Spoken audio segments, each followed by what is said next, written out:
To YouTube's credit, I did not get a copyright strike. They simply tell us now there's some issue with that one. It's got copyright issues. It's going to be blocked, this and that. I think that's the way they should do it. I don't think people should get copyright strikes if there's a system in place that can identify what we're uploading. I generally do not get any copyright anything anymore. I tend to know what one can use and what one shouldn't use. For example, I put in a little Krishnamurti the other day. They're going to go for the copyright. They let me use the footage. The Krishnamurti people allow me to use the footage, but they're going to take the money from it. They're going to take their copyright stake in that. I don't make any money, so there's no issue with it from my end. Now, if I use something and then something sleazy is putting a copyright on it, I might decide to remove that or otherwise not let the sleazy people involved making money off of something that isn't theirs. But today's video isn't on copyright. So that's it for screenshots.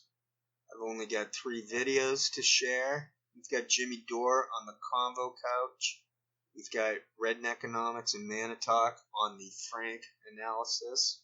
The last video, or the first video, I don't know what order I'll be going over the notes, but we have Poinkinen having on that military guest, Danny Boy, the one I mentioned earlier.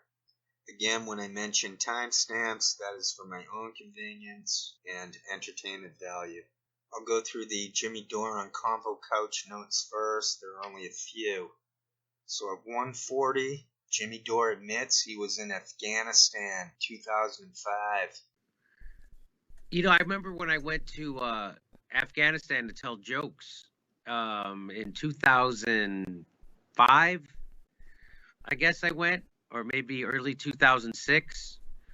And I was told, oh, you can't tell jokes about the president. You can't make fun of President Bush. What are the odds? There you have it.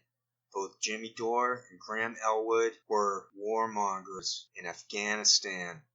What a coincidence.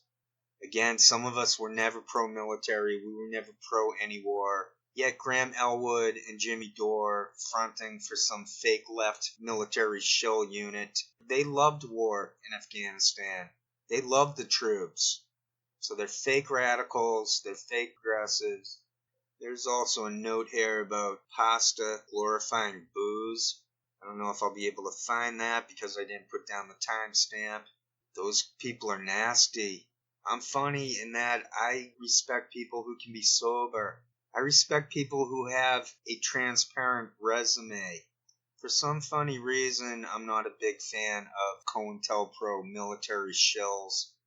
So their guest was some military tool. At 28:30, Steve Poinkinen sounds distressed that they're being called Nazi collaborators.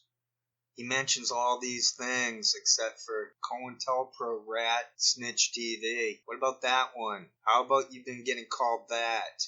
You don't want to mention that one? It's to be spun within the Daily Beast, the controlled opposition, the controlled fake fight. That's how it's going to be framed.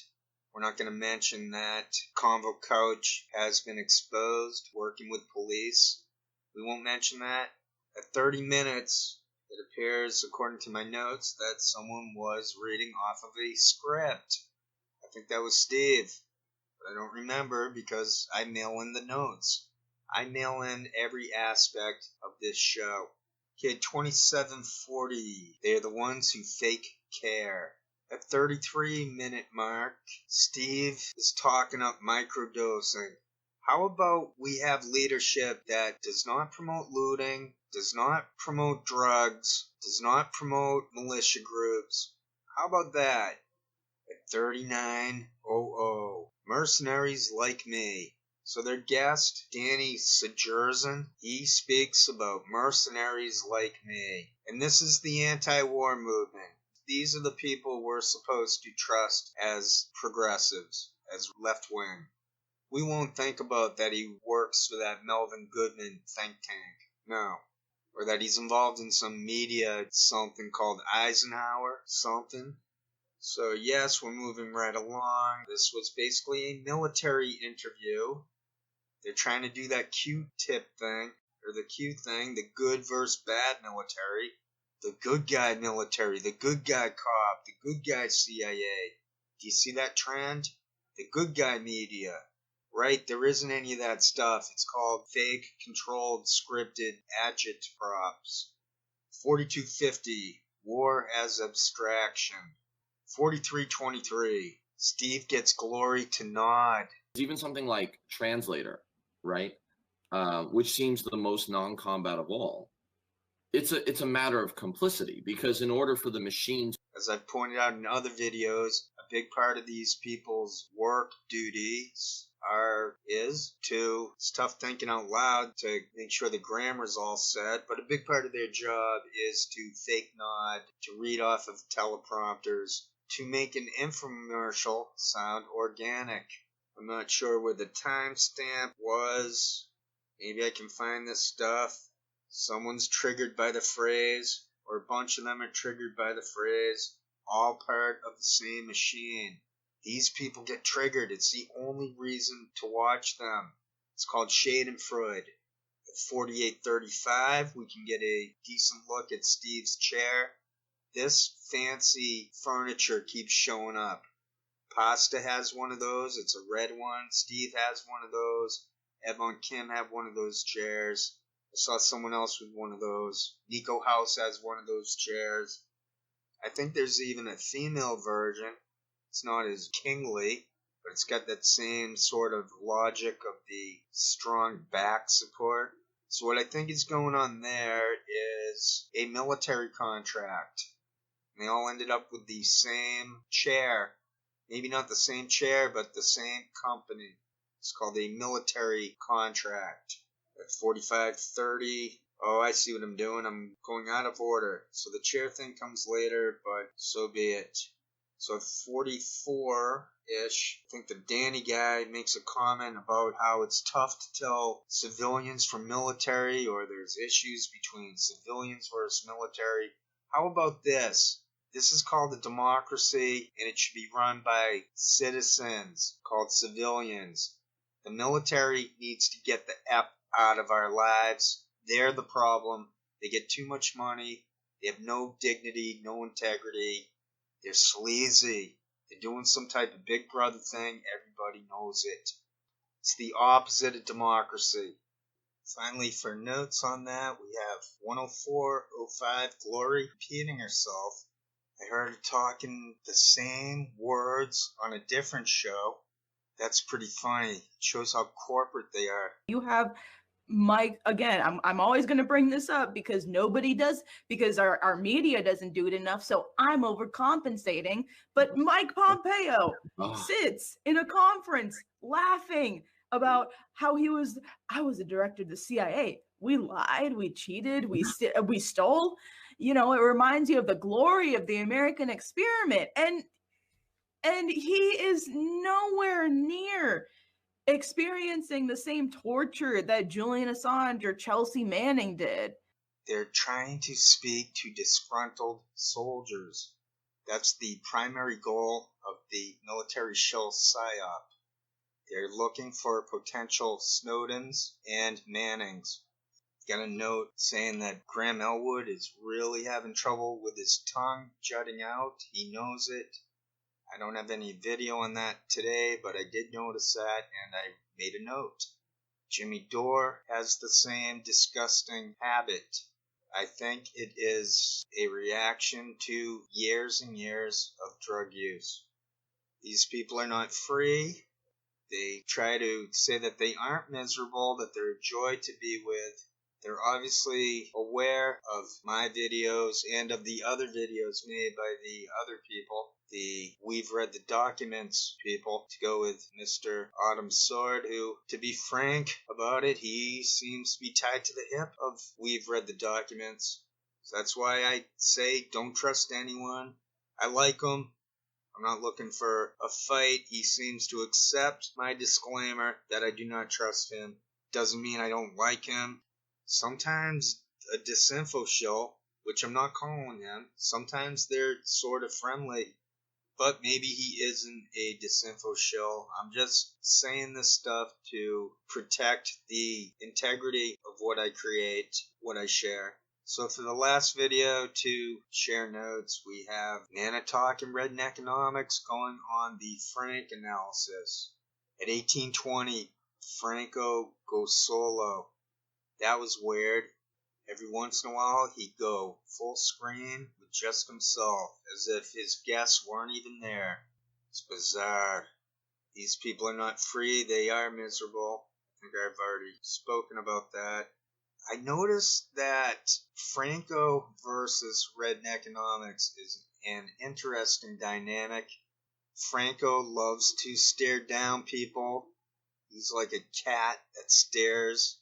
You don't know whether it's staring at you or above, behind you, or you. So Redneckonomics is the kind of person who doesn't want to be stared at.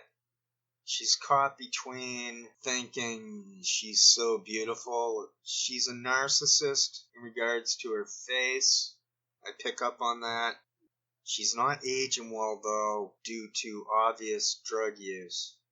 I only bring this up because I notice it everywhere. And I'm giving a warning to people that they're not going to want their faces all messed up. Having some cocaine, trying that, it's not worth messing up your face. So I do kind of a scared straight sort of thing from the hippie angle. At 5640, Redneckonomics does an effective shake-off of Franco staring at her. I put down a note here about how there are two different Redneckonomics. It's sort of to do with the fourth wall. That's the imaginary wall between ourselves and the famous. I'm saying it's gone. I make these movies to show that anyone can do it. I make these documentaries of what this is to expose people who are stealing the destiny of we the people, of true progressives. I do not respect people co-opting the Julian Assange story. I've been fighting for that guy for years. I'm a nobody, so I didn't really accomplish much, but I tried. I see these clowns showing up out of nowhere a year or two ago, and I'm saying, no, you're not getting away with that. I am presenting myself as a legendary trollbuster with gravitas. So at around 5840, we see the contrast between the unconditioned self of Redneckonomics versus the conditioned. So I've seen her, these people, they showed up about 3 or 4 years ago, Redneckonomics and Manitalk, Evoncam. They showed up about 4 years ago, and within only those few years, those people aged about 15 years. Redneckonomics went from somewhat innocent, 23-ish, I'm guessing what her age was. Right now she looks at about 40. She's probably around 28. Maybe she's into her early 30s, I don't know, but I imagine that she has aged about 15 years since going on the internet in 2017. You can see what she used to look like, there are signs of it, and then you can see how she transformed herself into a conditioned Stepford wife. She does some sort of conformist nodding. She doesn't fool me. These people should be reverse flipped. They should get out of that job area. To be a Disinfo shill is to be the lowest of the low. At 101.39, Redneckonomics takes a look at Manitalk. She looks at Frank analysis. She even makes contact with we, the people, through that mysterious third dimension or whatnot. Glory repeating that line over and over from one show to the next. That represents the debris field of a collapsed fourth wall. It's called Schadenfreude. It's when some type of downfall becomes very obvious, resulting in the general population having a catharsis of, we thank you for this, or we're grateful that we're not you.